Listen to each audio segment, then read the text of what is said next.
Welcome back to the EMT Spot's Blood Pressure Podcast. I'm Samuel Harrison, And I'm Olivia Harper. and we are diving into a fascinating topic today. One that you, our listeners, actually sent to us. Yeah, that's right. So thank you to everybody who wrote in. We're talking about the link between blood pressure and sleep disorders. Yeah, you might be thinking, what does sleep have to do with my blood pressure? Right. It's a connection that we don't often think about. Totally. Right. But it's super important for understanding your cardiovascular health. Absolutely crucial. Most people know that diet and exercise can impact blood pressure, but sleep is often forgotten. Yeah, it kind of gets left out of the equation. So let's unpack this a bit. Let's do it. So when you sleep well, your blood pressure naturally dips. Right. It's all part of your body's natural way of restoring and repairing itself. Oh, so it's not like a constant thing throughout the day. No, not at all. It fluctuates. And sleep is really that time when your body goes into repair mode. Makes sense. And that's especially true during deep sleep, right? Yeah, exactly. During deep sleep, your heart rate slows down, your blood vessels relax, and as a result, your blood pressure decreases. So deep sleep is like a mini vacation for our hearts.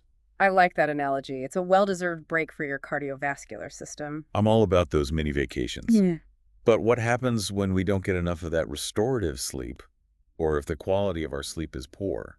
Well, that's when things can get a little bit tricky. Sleep disturbances like insomnia or sleep apnea disrupt these natural mechanisms. Oh, so instead of getting that nice dip in blood pressure, it actually increases. Yeah, unfortunate. That's right. Instead of a relaxing vacation, it's like your body's stuck in rush hour traffic all night long. And I'm guessing that can have some serious consequences over time. Absolutely. It's like running your car engine at high speed constantly. Eventually, something's going to give.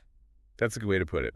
So we're missing out on the good stuff and potentially setting ourselves up for trouble down the road. Yeah, that's the unfortunate reality. So can you break down exactly what's happening in our bodies when our sleep goes haywire? Sure, when those restorative sleep processes get interrupted, it actually triggers your body's stress response. Okay, so it's not just about feeling tired the next day.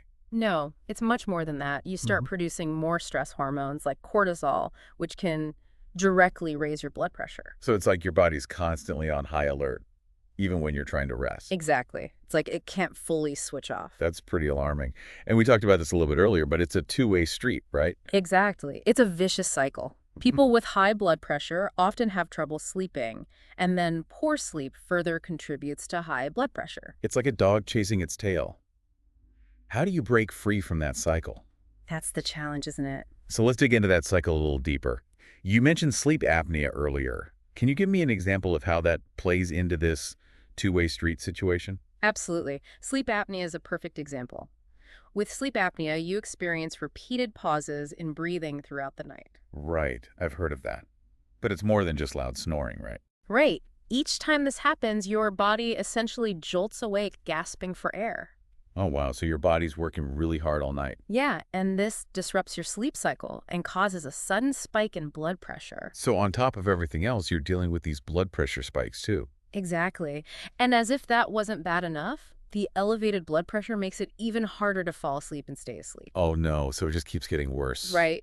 It leads to more fragmented sleep, and fragmented sleep means less opportunity for your body to enter those deep restorative stages. And those are the stages where our blood pressure naturally lowers. Exactly. So it's a domino effect. One problem triggers another, and it just keeps spiraling.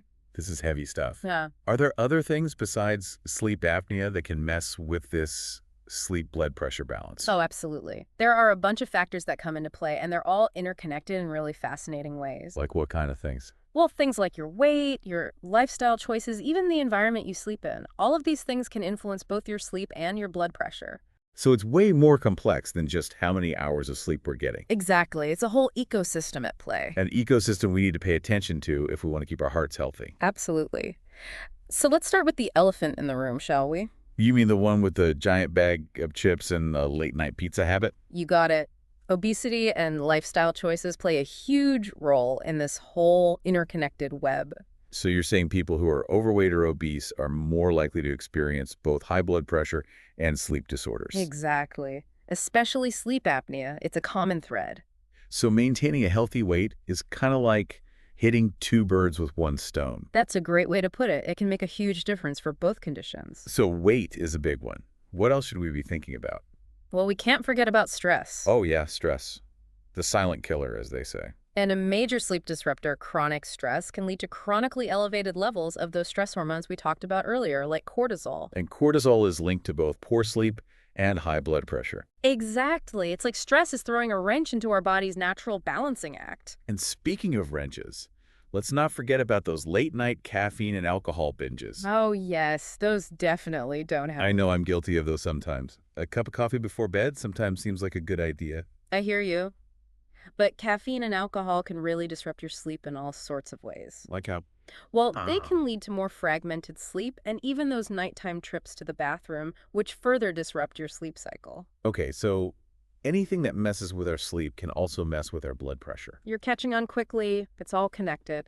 And it's not just what we eat and drink, right? Even our environment can have a big impact. Exactly. Think about the temperature of your bedroom or how noisy it is. Yeah, if it's too hot or too cold, you're more likely to toss and turn. And if there's a lot of noise or light coming in, that can also make it harder to fall asleep and stay asleep. So it's like creating a sleep sanctuary. You need to pay attention to all those little details. Absolutely. It's all about setting the stage for a good night's rest. Makes sense. The more comfortable and conducive to sleep your environment is, the better your chances of getting that restorative sleep your body needs. Exactly. And that restorative sleep is key for regulating blood pressure. Okay, I'm convinced I'm going to invest in some blackout curtains and a white noise machine tonight. That's the spirit. Now, we've talked a lot about sleep apnea, but are there any other sleep disorders that can wreak havoc on blood pressure? Well, you mentioned insomnia earlier. Is that one to watch out for? Absolutely. Insomnia is a major contributor to high blood pressure. When you constantly struggle to fall asleep or stay asleep, your body is basically stuck in that heightened stress response mode. Oh, so even if you're not physically gasping for air, like with sleep apnea, your body's still experiencing that stress. Exactly. And it's not just insomnia. There are a whole range of sleep disorders that can impact blood pressure. Like what? Well, things like restless leg syndrome, circadian rhythm disorders, even sleepwalking can disrupt your sleep cycle and contribute to elevated blood pressure. So it sounds like any sleep disturbance can throw a wrench into the works. You got it. And that's why it's so important to get a proper diagnosis if you're having sleep problems. Okay, so what about if high blood pressure or sleep apnea runs in your family? Are you just doomed? Not at all. Genetics definitely play a role. But it's not the whole story. Right. Your lifestyle choices and how you manage your overall health still have a huge impact. So you're not necessarily a prisoner of your genes. Exactly. You can take proactive steps to mitigate those risks and support your body's natural ability to regulate blood pressure. I like that.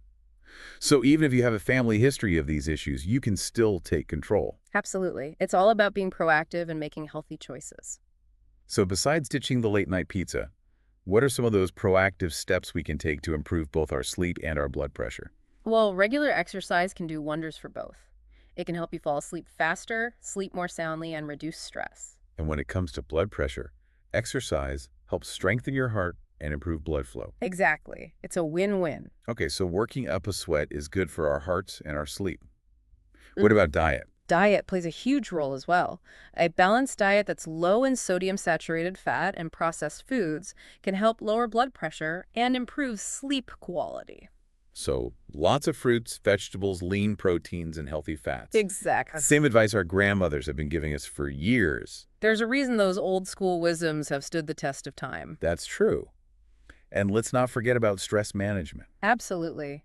Learning techniques to relax and de-stress can do wonders for both your sleep and your blood pressure. Things like meditation, deep breathing exercises, yoga, spending time in nature. All great options. It's about finding what works for you. Ooh, spending time in nature sounds lovely. I'm definitely going to try that. It's incredibly beneficial for both your mental and physical health. And last but not least, we need to talk about establishing a consistent sleep schedule. Yes, this is so important. Our bodies thrive on routine, especially when it comes to sleep. I know I struggle with that sometimes, but why is it so crucial? Well, going to bed and waking up around the same time each day, even on weekends, helps regulate your body's natural sleep-wake cycle. That's our circadian rhythm, right? Exactly.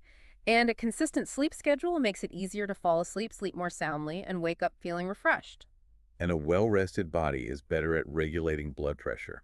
Absolutely. It all ties together. This is all making so much sense. I'm starting to realize just how interconnected everything is. It really is. It's like a delicate balancing act.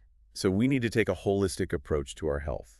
We can't just focus on one thing in isolation. Exactly. It's about addressing all aspects of your well-being, and sleep is a fundamental part of that equation. I'm fully on board with the holistic health train now. But Right. before we move on, I'm curious about something. You mentioned earlier that there are gender differences in how sleep affects blood pressure. Oh, yes, that's a fascinating area of research. Can you tell me more about that? Of course, studies have shown that women who experience more deep sleep tend to have lower blood pressure. Really? Yeah. So women are better at deep sleeping. Well, it's not quite that simple, but there's definitely a correlation there that researchers are still trying to understand. Interesting. And what about men? Well, on the other hand, men who wake up more frequently after falling asleep tend to have higher blood pressure. Wow. So there are some clear differences there. Yeah, the underlying mechanisms are still being explored, but it's a promising area of research. So maybe one day we'll have personalized sleep medicine based on your gender? It's definitely a possibility. The future is looking bright. I love it. Okay. So we've covered a lot of ground here, from the basics of how sleep and blood pressure are connected to all the factors that can disrupt this delicate balance. It's been quite a journey.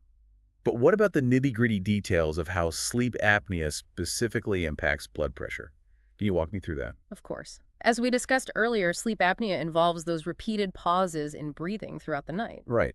And each time that happens, it disrupts your sleep cycle and causes a blood pressure spike. Exactly. But it goes beyond that. These repeated breathing interruptions also lead to a drop in oxygen levels in your blood. And a rise in carbon dioxide levels. That's right. This is called hypoxia. So hypoxia is basically when your body isn't getting enough oxygen. Exactly. And it puts a lot of stress on your cardiovascular system. In what way? Well, it can impact how your heart contracts and pumps blood, leading to an increase in heart rate and the constriction of blood vessels. So it's like your body's going into emergency mode every time you have an apnea episode. That's a good way to think about it. And on top of that, you have the issue of nighttime fluid shifts. Right. Fluid can accumulate in your legs throughout the day, and then when you lie down, this fluid redistributes. Including to your neck. Exactly. And this fluid shift can actually worsen those apneic episodes and lead to even greater blood pressure surges during the night. Wow, so it's like a perfect storm brewing in your body while you sleep. That's one way to put it. It's no wonder sleep apnea can be so dangerous for your cardiovascular health. That's for sure. So seeking treatment is really important. Absolutely. But we'll delve deeper into treatment options in the next part of our deep dive. Okay, sounds good. So for now, let's shift gears a bit and talk about the potential risks associated with untreated sleep apnea and hypertension. Okay. Let's talk about the scary stuff. What are the potential consequences of ignoring these conditions? Well, untreated sleep apnea has been linked to a whole host of health problems. Like what? Heart disease, stroke, diabetes, depression, and even an increased risk of certain cancers. Well, that's a pretty terrifying list. Mhm. And what about untreated hypertension? Just as scary, untreated high blood pressure can damage your arteries, increasing your risk of heart attack, stroke, and aneurysm. And it can damage your kidneys and even your eyes. Right, leading to kidney failure, vision problems, and even blindness. So untreated sleep apnea and hypertension are like ticking time bombs. That's not an exaggeration. These are serious conditions that deserve our attention. Absolutely. The good news is they're treatable, and often treating one can help improve the other. Exactly. But we'll dive deeper into those treatment options in the next part of our deep dive. Okay, Yeah. definitely on the edge of my seat now. Can't wait to learn more about how to manage these conditions and protect our cardiovascular health. We'll cover all that and more in our next episode, so stay tuned. We'll be back soon with part 2 of our deep dive into blood pressure and sleep disorders. All right, so we're back. And ready to tackle that million-dollar question. How do we manage sleep apnea and hypertension and protect our hearts? Well, let's start with sleep apnea. The gold standard treatment is CPAP therapy. CPAP, I've heard that term before. What exactly is it? CPAP stands for Continuous Positive Airway Pressure. Okay. It's basically a machine that delivers a constant stream of air pressure. Through a mask that you wear while you sleep. Exactly. This air pressure keeps your airway open and prevents those dangerous pauses in breathing. So it's like a gentle breeze keeping your airway from collapsing. That's a great way to put it. And it's incredibly effective. In what way? Well, studies have shown that CPAP therapy can significantly reduce blood pressure in people with sleep apnea. It can also improve sleep quality, reduce daytime sleepiness, and lower the risk of those serious complications we talked about earlier. So it's a pretty powerful tool in the fight against sleep apnea. It really is. But what about those who can't tolerate CPAP or need additional help? Well, there are other options available. Like when? Things like oral appliances that help reposition your jaw and tongue to keep your airway open. Interesting. And in some cases, surgery might be an option to correct any underlying anatomical issues that are contributing to the sleep apnea. So there's a whole toolkit of options available depending on the individual's needs and the severity of their sleep apnea. Exactly. It's not a one-size-fits-all approach. That's good to know. So what about managing hypertension? What can we do to get those blood pressure numbers under control? Well, lifestyle changes are often the first line of defense. Right, we talked about that earlier. Maintaining a healthy weight, eating a balanced diet, exercising regularly, and managing stress. They're like the foundation of good health. Exactly. But sometimes lifestyle changes alone aren't enough. And that's where medication comes in. Right. Thankfully, there's a wide range of medications available to help manage high blood pressure. So there are different medications that work in different ways. Absolutely. Some medications work by relaxing blood vessels, others by reducing the amount of fluid your body retains, and still others by slowing your heart rate. Wow, so it's like a personalized approach to blood pressure management. Exactly. Your doctor will work with you to determine the best medication or combination of medications based on your individual needs and health history. So it might take some trial and error to find the right fit. It might, but it's worth it to get your blood pressure under control. Absolutely. Yeah. So we've got CPAP and other therapies for sleep apnea lifestyle modifications and medications for hypertension. Right. Anything else we should be thinking about? Well, one thing that often gets overlooked is the power of simply paying attention to your body. And seeking help when you need it? Exactly. If you're experiencing symptoms like snoring, gasping for air during sleep, excessive daytime sleepiness, or persistent high blood pressure, don't ignore them. Right, it's so easy to just brush those symptoms off. I know, but ignoring them can have serious consequences. That's true. And even if you don't have any noticeable symptoms, getting regular blood pressure checks is essential. Absolutely. Hypertension is often called the silent killer for a reason. Because it can exist for years without any obvious signs. Exactly. So knowledge is power. Absolutely. The more we understand about these conditions, the better equipped we are to take charge of our health. I completely agree. So I'm feeling much more empowered after our discussion today. But before we wrap things up, is there anything else our listeners can do to help prevent these conditions in the first place? That's a great question. Prevention is always the best medicine. So what can we do? Well, a lot of the same healthy habits that help manage sleep apnea and hypertension can also help prevent them from developing in the first place. So maintaining a healthy weight, eating a balanced diet, exercising regularly, managing stress, getting enough sleep. Exactly. Those are the superheroes of preventive medicine. They're the ultimate dynamic duo for a healthy heart. That's a great way to put it. And don't forget about kicking bad habits like smoking to the curb. Oh yeah, smoking is definitely not our friend. Not at all. It's terrible for your cardiovascular health, and it can make both sleep apnea and hypertension worse. Okay, so we've got a solid action plan for both managing and preventing these conditions. I think so. I'm feeling much more optimistic now. Yeah. But before we sign off for today, I want to circle back to something you said earlier about the potential for more targeted therapies Yeah. based on gender differences in sleep and blood pressure. Oh, yes, that's an exciting area of research. Can you tell me a little more about that? Sure. As we learn more about the specific ways sleep affects men and women differently, we can develop more personalized treatments. So instead of a one-size-fits-all approach, we might have treatments that are specifically tailored to men or women. Exactly. It's about recognizing that men and women have different biological and hormonal profiles. Which can influence how they respond to sleep and how sleep affects their cardiovascular health. That's fascinating. It makes me wonder what other hidden connections are waiting to be discovered in the realm of sleep and health. That's the beauty of science. There's always more to learn and explore. I love your enthusiasm. It's contagious. Yeah. I'm feeling inspired to learn more about this whole field. That's great. And on that note, I think it's time to wrap up this deep dive. Okay. But before we say goodbye, I want to leave our listeners with a final thought-provoking question. I like it. Could prioritizing sleep be the key to unlocking better cardiovascular health for everyone? Something to ponder as you drift off to sleep tonight. I love that. Sweet dreams, everyone. Wow, we've been on quite a journey today, haven't we? It has been fascinating. Exploring this intricate connection between blood pressure and sleep disorders. It really is a complex relationship. And I think it's safe to say we often underestimate the power of a good night's sleep. I think that's true. We tend to view it as a luxury. Yeah, something we can sacrifice when we're busy. But in reality, it's just as essential for our health as eating right and exercising. It really is. It's like the foundation of a healthy life. Absolutely. And when we don't prioritize sleep, We're essentially undermining our body's ability to function properly. including its ability to regulate blood pressure. Exactly. It's not just about feeling groggy the next day. Right. It's about those long-term consequences. Setting ourselves up for potential health problems down the road. If we consistently neglect our sleep, Exactly. and I think one of the biggest takeaways from our discussion today, Is that even seemingly small sleep disturbances can have a big impact on our blood pressure? yeah, it's not just about having insomnia or sleep apnea. Right. Even those nights when we toss and turn or wake up frequently can contribute to elevated blood pressure, So it's really about addressing any sleep issues you're experiencing. no matter how minor they might seem.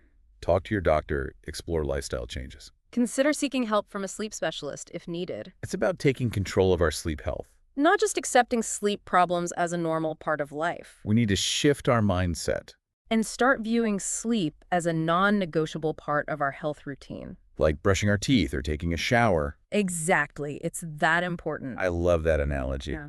But let's be real. We live in a society that often glorifies busyness and sleep deprivation. It's almost like a badge of honor to say you only got 4 hours of sleep last night. It's true. We've created this culture where sleep is seen as a sign of weakness, Or laziness. while busyness is equated with success. But it's so counterproductive. It undermines our productivity, our creativity, our decision-making abilities, and of course, our health. So we need a cultural shift. Absolutely. We need to start celebrating those who prioritize sleep. And create a society that supports healthy sleep habits. I couldn't agree more.